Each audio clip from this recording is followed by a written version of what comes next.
Le monde entier met la question de la nourriture à la première place. Tous tâchent de régler d'abord cette question. Ils travaillent et même se battent pour cela. Mais cette attitude vis-à-vis de la nourriture n'est encore qu'une impulsion, une tendance instinctive qui n'est pas entrée dans le domaine de la conscience éclairée. Seuls les grands initiés savent que la nourriture qui est préparée dans les laboratoires divins, avec une sagesse inexprimable, contient des éléments magiques capables de conserver ou de rétablir la santé. Non seulement physique, mais psychique, et d'apporter les plus grandes révélations. Mais pour cela, il est nécessaire de connaître dans quelles conditions ces éléments peuvent être captés et que le moyen le plus efficace est la pensée et le sentiment aussi. La pensée de l'homme est capable de retirer de la nourriture des particules subtiles, lumineuses, qui entrent dans la construction de son être tout entier. Et c'est ainsi que, peu à peu, il se transforme.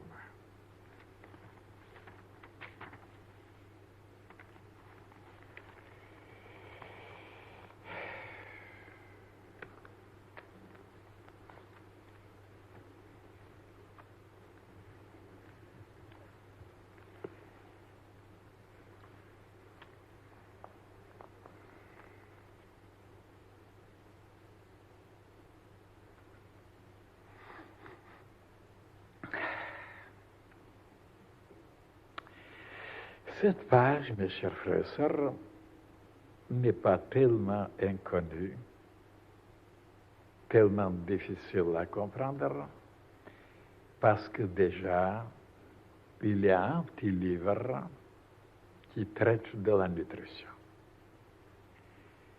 Qu'est-ce que c'est la nourriture et dans quelles conditions il faut l'absorber? Ce qui n'est pas connu, justement, malheureusement, par le monde entier. Ça, vous le savez, tous. Vous avez assisté, vous avez observé, vous êtes invités pendant des repas, comment on mange, comment on parle, comment on discute, comment on est en colère, comment on casse les choses. Et sans se rendre compte qu'on pouvait devenir malade à la longue, bien sûr. Et maintenant, vous n'avez plus besoin même que je m'arrête sur ce sujet.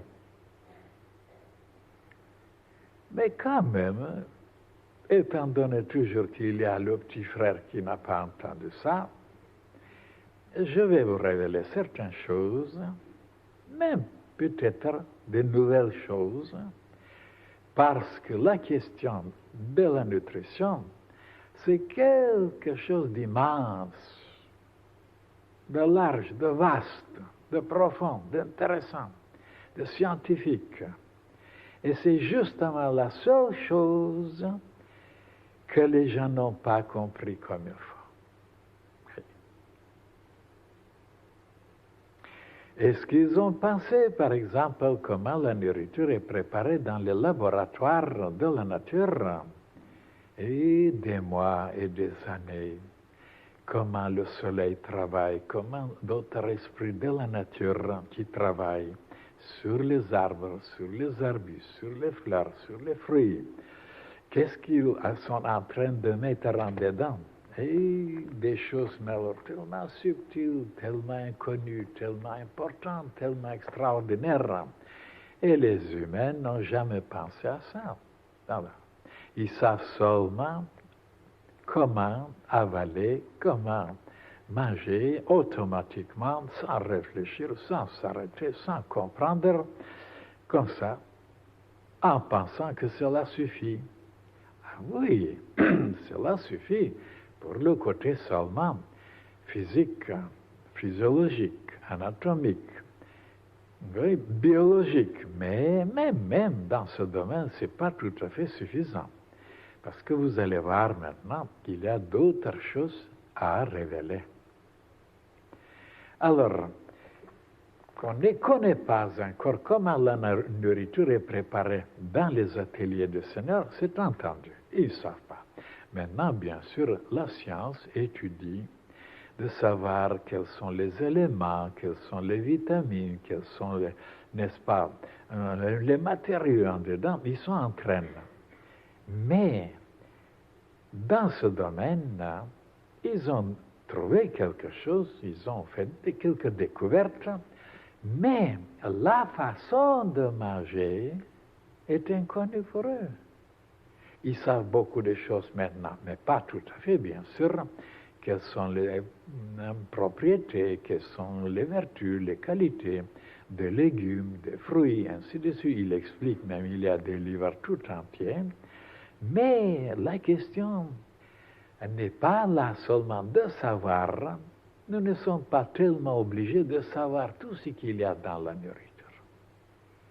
Mais de savoir comment manger, alors ça c'est la chose la plus importante. Pourquoi? Parce que si nous mangeons convenablement, dans les conditions les plus merveilleuses, les plus nécessaires, c'est l'organisme lui-même qui se charge de retirer, de classer, de distribuer, d'éliminer certaines choses, d'arranger, de combiner. Il est capable de faire des choses inouïes que la science n'est pas arrivée encore à égaler l'organisme humain. Donc, l'intelligence cosmique a mis dans les cellules, dans les organes, mais alors des qualités, des possibilités, une intelligence, des choses inouïes. Comment ils connaissent toute la chimie, ils connaissent toute la physique, ils connaissent toute la biologie, et qu'on considère qu'ils sont instinctifs seulement, qu'ils sont stupides, qu'ils sont ignorants, et que l'homme est seulement l'intelligent. Et comment l'homme n'arrive pas à faire les mêmes choses que ces cellules-là, qui sont alors des chimismes alors extraordinaires. Alors la façon de manger est la plus importante que de savoir qu'est-ce qu'il y a dans la nourriture. Bien sûr, c'est indispensable, ça je ne nie pas. Mais un jour, on le saura, on découvrira. Ça c'est inouï. Mais de savoir maintenant comment manger, c'est la chose la plus importante. Et maintenant, comment manger? Alors, étant donné que la nature a mis dans la nourriture des éléments tellement subtils, tellement éthériques, tellement invisibles, tellement impalpables, que la science ne pourra jamais les trouver dans leur laboratoire, parce qu'il n'y a aucun instrument pour pouvoir les capter, pour pouvoir les recevoir. Donc, ce sont des éléments qui échappent à la science. Ce sont des choses tellement sublimes, tellement éthériques. Et alors, pour pouvoir les capter, ce n'est pas seulement l'estomac qui doit se mettre au travail, et même la bouche, qui est encore un estomac plus supérieur, comme je vous ai déjà expliqué, qu'est-ce qu'il y avait dans la bouche comme glande, pour retirer tout d'abord le côté éthérique de la nourriture, et c'est après de renvoyer tout ce qui est le plus grossier dans l'estomac. Et que je vous ai expliqué qu'avant même d'assimiler, de digérer la nourriture qui était envoyée dans l'estomac, la bouche déjà a reçu des choses éthériques, elle les a envoyées dans le système nerveux, et l'homme qui a jeûné plusieurs jours, qui ne savait pas ni bouger ni parler, seulement avec un fruit avant qu'il soit envoyé dans l'estomac, il regarde autrement, il pense autrement, il se lève, il parle. Donc la bouche, c'est un estomac que les humains n'ont pas découvert encore, qui prend les choses les plus subtiles tout d'abord, Et c'est après, l'estomac prend les choses les plus grossières.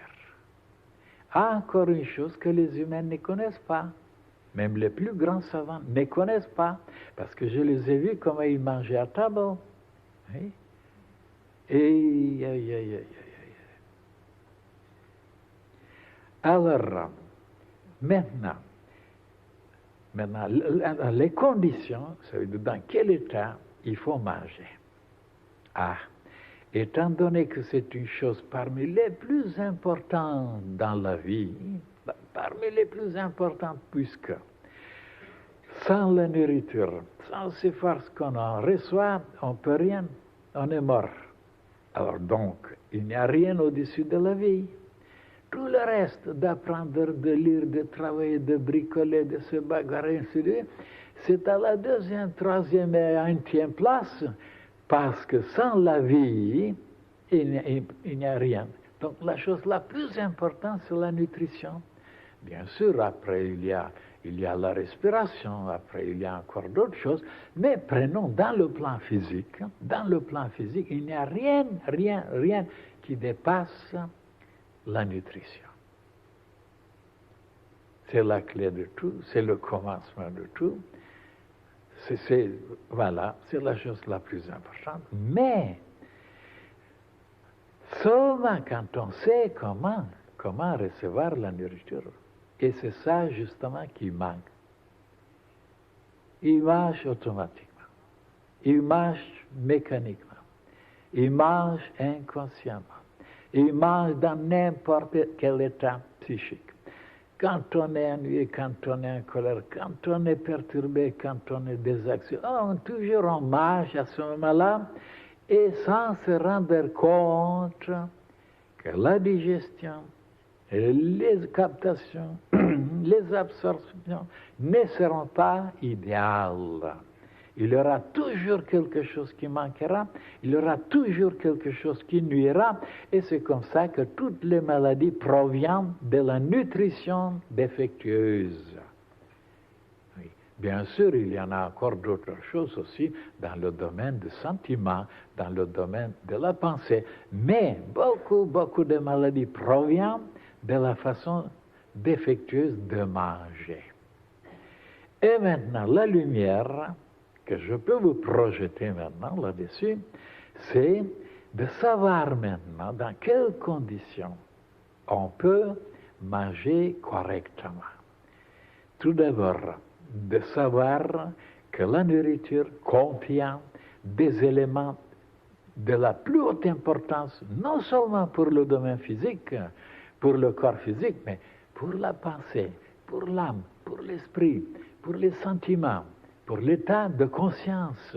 Et alors, de savoir tout d'abord, deuxièmement, de montrer une telle importance, un tel respect, un tel amour envers cette richesse que la nature nous donne en profusion, généreusement, et que nous sommes tellement aveugles, tellement bêtes, tellement ingrats, comment voulez-vous après recevoir des choses divines? Tout d'abord, donc, d'avoir la conscience de l'importance de ces éléments. Et on ne peut pas le faire si on marche, si on parle, si on crie, si on gesticule, si on casse les choses. C'est pourquoi le silence qui existe ici maintenant pendant les repas est de la plus haute importance. Donc le silence est une condition seulement qui aide les créatures de pouvoir se concentrer, de pouvoir penser, de pouvoir sentir, pour pouvoir attirer, capter, recevoir des choses sublimes et subtiles. Et c'est pourquoi à ce moment-là, dans ce silence, on est tranquille, on n'est pas dérangé, on pense à la nourriture et on l'aime. On pense à toutes ces richesses qui sont en dedans, d'où elle vient, comment on l'a préparée et quelle importance. Et alors, de cette façon, avec l'amour qu'on a pour elle et la pensée aussi, on arrive à recevoir le côté le plus subtil, le plus éternel, le plus utile de la nourriture. Et de cette façon, on nourrit non seulement le plan physique, mais le corps éthérique, le corps astral, le corps mental. Et si, bien sûr, on arrive un peu encore plus haut à avoir des sentiments de reconnaissance, de gratitude, d'inspiration pendant les repas, on reçoit encore des particules plus hautes, parce qu'il y a de tout dans la nourriture. Dieu a tout prévu. Seulement les humains qui sont tellement descendus, tellement comme les animaux, alors ils ne reçoivent pas grand-chose.